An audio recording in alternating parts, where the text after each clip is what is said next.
여러분 안녕하십니까? 8월 9일 화요일입니다. 뉴스투데이 대전 세종 충남 시작합니다. 어제부터 내리기 시작한 비가 점차 강해지면서 밤부터 서산과 태안, 당진에 호우주의보가 내려졌습니다. 내일까지 최대 200mm가 넘는 비가 더 내릴 것으로 예상돼 비 피해도 우려되는데요. 박선진 기자가 자세한 기상 상황을 알려드립니다. 밤새 빗줄기가 강해지면서 서산과 태안, 당진에 호우주의보가 발효됐습니다. 홍성과 예산, 아산, 천안에도 호우 예비특보가 내려져 있습니다. 어제부터 내린 비의 양은 홍성이 70mm가량으로 가장 많고 충남 북부를 중심으로 30mm 안팎을 기록했습니다. 이번 비는 내일까지 충남 북부 지역을 중심으로 최대 200mm, 북부를 제외한 나머지 지역에 50mm에서 150mm의 비가 더 내릴 것으로 예상됩니다.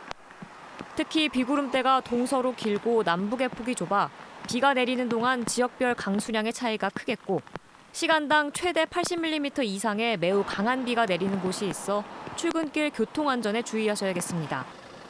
또 충남 서해안과 고지대에서는 순간 풍속 시속 55km 이상, 서해 중부 먼바다는 내일 오전까지 최대 시속 45km의 강한 바람이 부는 곳이 있어 안전에 각별한 유의가 필요합니다. 한편 산림청은 어제 저녁을 기해 충남 지역의 산사태 위기 경보를 관심에서 주의 단계로 상향했습니다. MBC 뉴스 박선진입니다. 지난 일요일 대전과 세종, 충남에서는 지난주와 비교해 23.7% 증가한 4,526명이 코로나19에 신규 확진됐습니다. 대전에서는 1,772명이 확진돼 주간 하루 평균 확진자가 전주보다 895명이 늘어나 3,000명을 돌파했고 중환자 병상 가동률도 55.7%까지 상승했습니다. 세종은 520명, 충남에서도 2,234명이 추가 감염된 가운데 더블링 현상은 다소 둔화됐지만 확산세는 꾸준히 이어지고 있습니다. 잘못 보관한 노바백스 백신을 맞은 대전 동구민 82명이 백신을 뒤늦게 재접종하는 소동이 벌어졌습니다. 대전 동구에 따르면 지난 4월 말 동구의 한 병원에서 냉장 보관해야 할 노바백스 백신을 냉동 보관한 뒤 82명에게 접종한 사실이 뒤늦게 확인되면서 재접종 안내 문자를 발송했습니다. 동구는 해당 병원이 온도 조절을 잘못해 살얼음이 생긴 백신을 접종했다며 이상 반응은 아직 보고되지 않았지만 백신 효과가 떨어져 재접종 권고를 내렸다고 설명했습니다. 누리호와 다누리가 쏘아 올려지면서 이제 달 착륙의 성공 여부가 관심인데요. 문제는 밤이 14일이고 영하 170도까지 떨어지는 달에서는 태양열을 이용한 전력 생산이 불가능하다는 데 있습니다. 이런 극한의 환경에서 수십 년간 전력을 공급하는 원자력 전지가 세계 세 번째로 개발됐는데요. 달 착륙이나 심우주 탐사 등의 다각도로 활용이 가능해질 전망입니다. 조형장 기자가 보도합니다. 원자력연구원 홍진태 박사 연구팀이 개발한 동위원소 전지, 일명 원자력 전지입니다. 방사성 동위원소가 붕괴하면서 발생하는 열 에너지를 세라믹 소재로 된 열전 소재에 전달해 전기를 생산합니다. 열전 소재 안쪽은 70도씨, 바깥쪽은 20도씨 등 양 끝의 온도 차이로 전류가 흐르는 열전 현상을 이용하는 겁니다. 지름 8.5cm, 높이 12.75cm, 무게 759g, 텀블러 크기의 원통형 전지는 외부 동력원 없이 약 40년간 쉼 없이 120메가와트의 전력 생산이 가능합니다. 지난 6월 발사한 누리호 성능 검증 위성에서 실증에 성공해 미국, 러시아에 이은 세계 세 번째 원자력 전지 보유국이 됐습니다. 그 진동이라든가 그런 게 이제 발생하지 않고 굉장히 작게 만들 수가 있습니다. 그렇기 때문에 우주용 원자력 전지로 많이 채용하는 방법. 누리호와 다누리 발사에 이어 우리의 목표는 오늘 2031년 달 착륙입니다. 그러나 밤이 14일이나 지속되고 영하 170도까지 떨어지는 달에서는 태양 전지가 작동하지도 않고 전자기기가 쉽게 망가집니다. 원자력 전지가 쉼없이 작동하면 열을 계속 발생시켜 전자기기를 보호하고 극저온의 환경에서도 전자기기를 24시간 구동할 수 있습니다. 달 탐사 임무 기간을 2주 이상으로 늘릴 수 있는 유일한 핵심 기술입니다. 우주에서 사용하기 때문에 우주 발사선의 발사 환경하고 우주의 극한 온도 그리고 방사선 환경을 견뎌야 내는 기술이 필요하고요. 지속적으로 열을 낼 수 있는 원자력 동위 원소가 안정적으로 확보되면 심우주나 심해 등 극한의 환경이나 국방 로봇 등의 에너지원으로 폭넓게 활용될 전망입니다. MBC 뉴스 조형찬입니다. 과학기술정보통신부가 추진하는 우주산업 클러스터 대상지에 대전이 포함될 가능성이 커졌습니다. 이장우 대전시장은 기자들과 만나 과기정통부가 대전을 포함해 경남, 전남 등 3개 축을 중심으로 우주산업 클러스터를 조성하기로 내부 방침을 정한 것으로 안다고 밝혔습니다. 이 시장은 또 최근 예상정책협의회에 참석한 권성동 국민의힘 원내대표도 이런 방침을 확인했다고 전했습니다.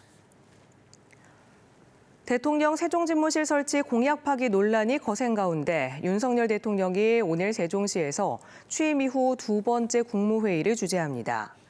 윤 대통령의 세종 국무회의는 지방선거 직전인 지난 5월 26일 한 차례 이뤄졌으며 이번 국무회의에서 세종집무실 착공 시점이나 내년 예산의 설계비 등 반영 의지를 언급하며 지지율 반등을 노릴지 주목됩니다.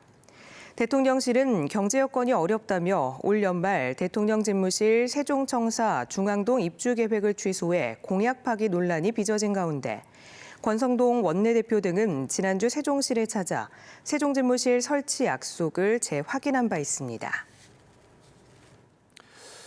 오늘은 지자체 단속의 한계로 끊이지 않는 폐기물 불법 매립 문제를 집중 보도합니다. 이번엔 보령인데요. 보령 성두산 자락에 토지주가 1,000톤이 넘는 폐기물을 불법으로 매립했다가 적발됐습니다. 주민들은 여러 해 동안 악취와 썩은 물로 고통을 호소하고 있습니다. 먼저 이승섭 기자입니다. 굴삭기가 땅을 파내려 가자 한가득 묻힌 검은 폐기물이 모습을 드러냅니다. 대형 화물차에 싣고 또 실어도 끝이 없습니다. 이 땅의 주인이 몰래 묻은 폐기물입니다. 여기는 구덩이 엄청 판대예요. 다 냄새 나는 거예요. 다 섞어놓고는 이제 냄새 안 나네요. 이러고 있어요. 산자락을 따라 흐르는 계곡물과 바위에는 이물질이 잔뜩 끼어 있고 심한 악취와 벌레가 가득합니다. 주민들은 4년 전부터 산 주변에서 냄새가 나기 시작했다고 말합니다. 이곳에서 과수원을 운영해 퇴비를 준 것이라는 토지주의 말과 달리 악취는 좀처럼 가시지 않았습니다. 게다가 이 마을 200여 가구 주민들은 지하수를 식수로 쓰는데 1급수였던 계곡물까지 오염됐다며 우려하고 있습니다. 여기 주변이 전부 다 한강지역이라서 침출수가 들어가게 되면 이건 급속도로 들어갈 거예요. 수도가 없기 때문에. 그래서 그것이 제일 염려가 되죠. 보령시의 조사 결과 토지주는 허가 없이 산을 깎고 땅을 파헤쳐 자신의 땅 2,300제곱미터에 젓갈류의 폐기물을 1,500톤 이상 매립한 것으로 드러났습니다. 자기가 한 사실에 대해서 인정을 하고 있고요. 그 부분에 대해서 명확히 치우겠다라고 저희한테 답변한 상태입니다. 지난 5월 예산과 홍성에서 폐기물을 몰래 파묻은 골재 업체가 적발되는 등 불법 매립이 끊이지 않고 있지만 단속은 녹록지 않습니다. 사업장에서 폐기물의 양을 허위로 신고하거나 신고한 폐기물 이외의 것을 함부로 버리더라도 지자체가 일일이 확인하기 어렵고 불법 매립이 의심되는 곳이라도 물적 증거가 없으면 조치할 수 없기 때문입니다. 보령시 특별사법경찰은 토지주를 입건했고 이달 말까지 내린 원상 복구 명령을 이행하는 대로 정확한 폐기물 매립 경위를 조사한 뒤 검찰에 송치할 계획입니다. MBC 뉴스 이승섭입니다. 법망을 교묘히 피해 매립하는 경우도 주민 피해가 있기는 마찬가지입니다. 공주의 한 임야에 발효돼 썩은 퇴비 수백 톤이 살포돼 논란이 일고 있습니다. 악취에 지하수 오염 우려까지 피해를 호소하는 민원이 속출하지만 제재할 근거는 마땅치 않습니다. 계속해서 김지혜 기자가 보도합니다. 공주시 탄천면에 있는 한 야산. 지난주 사나흘간 덤프트럭 40~50대가 오가며 부숙퇴비, 즉 발효돼 썩은 퇴비 수백 톤을 쏟아 부었습니다. 부숙퇴비 400여 톤이 뿌려졌는데 식수로 사용하는 지하수를 오염시키지 않았을까 주민들은 걱정하고 있습니다. 우리 마을에 지금 지하수를 먹고 있는데 그게 대량으로 파 묻으면은 이게 지하수가 오염이 돼. 이게 오염이 되면 그 물을 우리가 먹어야 된다는 얘기요. 땅 주인은 나무를 심기 위해 유기물 분해 과정을 거친 부숙 퇴비를 뿌렸다고 주장했지만 워낙 양이 많고 악취까지 나자 주민 불안이 큰 상황. 폐기물 관리법에는 1000제곱미터의 부숙 퇴비는 4톤 미만을 권고하고 있지만 이곳엔 기준치보다 무려 10배가 넘는 양이 뿌려졌습니다. 전체 면적이 골고루 살포되도록 지금 명령을 내려놓은 상태고요. 지하수 오염은 관련 부서와 함께 수질 검사를 요청을 해서 그 결과를 주민분들께 알려드리도록 하겠습니다. 발효가 덜 된 퇴비를 함부로 묻을 경우 침출수가 지하수를 타고 주변 농토 전체를 황폐화할 우려가 있지만 사용량 등이 강제 조항이 아니다 보니 딱히 규제할 방법은 없습니다.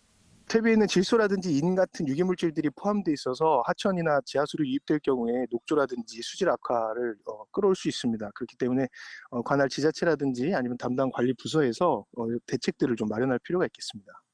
가축 분뇨 등 비료 최대 사용량을 제한하는 비료관리법이 지난달 20일부터 시행됐지만 부숙 퇴비의 경우 신고 의무조차 없습니다. MBC 뉴스 김지혜입니다. 기업 금융 중심 은행을 설립하겠다고 한 이장우 대전시장이 전 단계로 대전투자청 설립을 추진하겠다고 밝혀 성사 여부가 주목됩니다. 이 시장은 시청에서 열린 주간 업무 회의에서 기업 금융 중심의 투자은행 설립에 시간이 너무 오래 걸린다며 우선 초기 자본금 500에서 700억 원 규모로 내년 상반기까지 투자청을 설립해 신산업 육성과 기업 유치에 나서겠다고 강조했습니다. 지지부진한 충청 산업문화철도 건설을 위해 관련 지자체들이 다시 뭉치고 있습니다. 부여와 공주, 보령, 청양, 세종 등 5개 시군은 최근 부여에서 실무위원회를 열고 지난해 제4차 국가철도망 구축계획에서 경제성 부족을 이유로 추가 검토 사업으로 분류된 충청 산업문화철도 재추진을 위해 대응 방향 등을 논의했습니다. 이들은 윤석열 대통령과 김태흠 충남지사의 공약 사항인 만큼 국가철도망 구축계획에 신규 사업으로 반영시키고 예비 타당성 조사 면제까지 관철시키겠다고 결의했습니다. 충청 산업문화철도는 보령에서 부여, 청양, 공주, 세종시 신도시와 조치현업 구간 78.5km를 잇는 2조 6천여억 원이 투입되는 대규모 사업입니다. 천안의 한 아파트 지하주차장에서 불을 낸 출장 세차 업체 직원에게 검찰이 금고형을 구형했습니다. 대전지법 천안지원 제1형사부 심리로 열린 결심 공판에서 검찰은 업무상 과실, 폭발성 물건 파열 혐의로 기소된 세차업체 직원과 업체 대표에게 각각 금고 3년과 금고 2년형을 요청했습니다.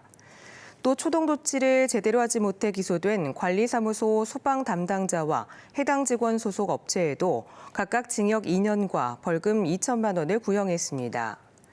한편 지난해 8월 천안의 아파트 지하주차장에서 발생한 화재로 차량 670여 대가 피해를 입었고 43억 원이 넘는 손해액이 발생한 것으로 추산됐습니다. 자신의 통학 차량을 이용하던 여고생을 수년간 성폭행한 혐의 등을 받는 50대 통학기사에 대한 재판이 시작됐습니다. 대전지법 제11형사부 심리로 열린 첫 공판에서는 검찰 측과 피고인 측이 각각 혐의 내용과 이를 부인하는 기존 입장을 재확인했습니다. 재판부는 성폭력 범죄와 관련된 만큼 피해자 증인 신문을 비공개로 전환해 진행했습니다. 경찰이 술자리에서 여성을 강제추행한 혐의로 기소된 양승조 전 충남지사를 불송치하기로 결정했습니다. 천안 동남경찰서는 고소인과 양승조 전 지사가 참석했다는 모임의 개최 여부도 불확실하다며 양 전 지사의 범죄 혐의가 성립하지 않아 사건을 각하한다고 밝혔습니다. 양 전 지사는 지방선거 후보 시절인 지난 5월 4년 전 양 전 지사의 당선 축하 모임에서 강제추행당했다고 주장하는 30대 여성으로부터 피소당한 바 있습니다. 박순애 사회부총리 겸 교육부 장관이 만 5살 조기 입학 등 교육정책 논란에 책임을 지겠다며 사퇴한 가운데 교원과 학부모 단체가 교육부에 정책 철회를 거듭 촉구했습니다. 전교조 세종지부 등은 세종시 교육청 앞에서 기자회견을 열고 윤석열 정부에서 소통 없이 일방적으로 교육정책을 발표하면서 사회적 공분을 사고 있다며 박 장관 사퇴와는 별개로 교육부가 만 5살 조기 취약과 교원 감축 등의 정책을 철회할 때까지 투쟁을 이어나가겠다고 강조했습니다. 한국지질자원연구원이 국내 최초 지질도인 조선지질도를 복원했습니다. 조선지질도는 한반도 전체 지질 분포와 지하자원 탐사 등을 위한 기초자료로 활용된 연구기록물로 일제강점기인 지난 1924년부터 1938년까지 제작된 축척 5만 대 1의 국내 첫 지질도입니다.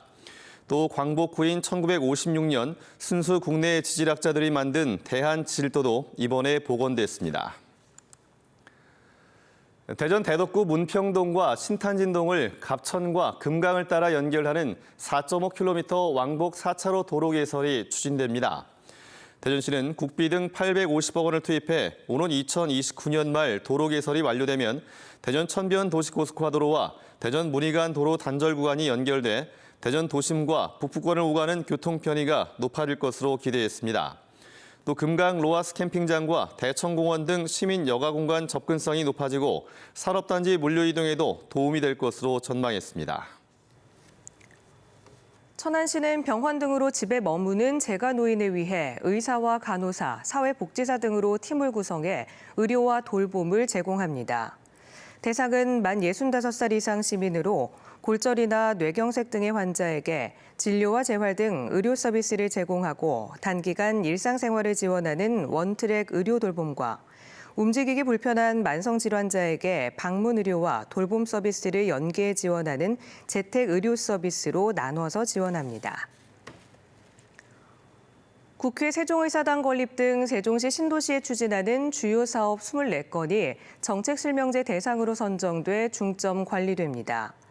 행정중심 복합도시건설청은 국회 세종의사당 건립, 대전 외삼 유성복합터미널 연결도로, 대전 회덕 IC 연결도로, 세종경찰청 청사 건립 등 24개 사업을 정책실명제 대상으로 정하고 사업별 세부 내용을 행복청 누리집이나 정보공개 포털에서 확인할 수 있도록 했습니다. 충남도가 오는 14일 위안부 피해자 기림의 날을 앞두고 일주일 동안 충남도서관에서 사진 기록전을 개최합니다. 이번 사진전은 일본군 위안부 피해자인 고 김학순 할머니의 생애를 비롯해 사진 10점과 할머니들이 꽃으로 만든 작품 등이 전시됩니다. 네, 화요일 뉴스데이를 마칩니다. 시청해주신 여러분 고맙습니다.